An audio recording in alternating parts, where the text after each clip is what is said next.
ambayo sijafika, maybe sijakuwa mwaminifu. Jiulize ndani yako, sitaki unipe jibu. Kila mtu ameaminiwa jambo na Mungu. Ile kitu Mungu amekuweka ndani yako, have you been faithful? Praise the living God. Amen. Kile ambacho Mungu alikupea, umekuwa mwaminifu. Kama unataka Mungu akufungulie milango yako, kindly, my dear sisters and brothers, pray God to help you to be faithful. Hata yale kidogo, hiyo kidogo Mungu amekuaminia, haijalishi.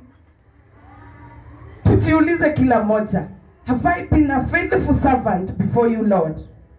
Na kama hatujakuwa waaminifu, tuombe Mungu kila moja atusaidie tuwe waaminifu mbele zake, ndio tuweze kupanda kwenye hiyo hatua nyingine. Praise the living God. Nimekuwa nikiomba Mungu anisaidie. Tumepewa familia. Have we been faithful to those families? Mungu ametupa watoto.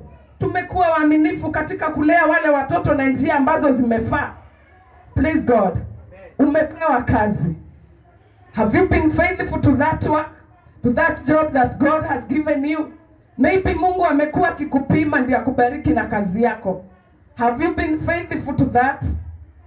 Praise the living God. Katika kazi ya Mungu tumeaminiwa mambo mingi. Kuna watu wamepewa vipawa. Uko hapa umekalia tu. You don't want to come because you think you are, people will say you are showing up.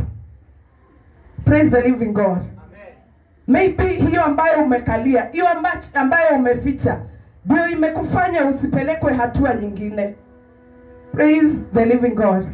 So nawahimiza kila mtu ajiulize ndani yake. Uliza Mungu, umeniaminia nini? Umenipea nini? Umeniweka nini ndani yangu? Have I been a faithful servant? If not, may God help us all. Taka tusimame tualike mwalimu wetu wa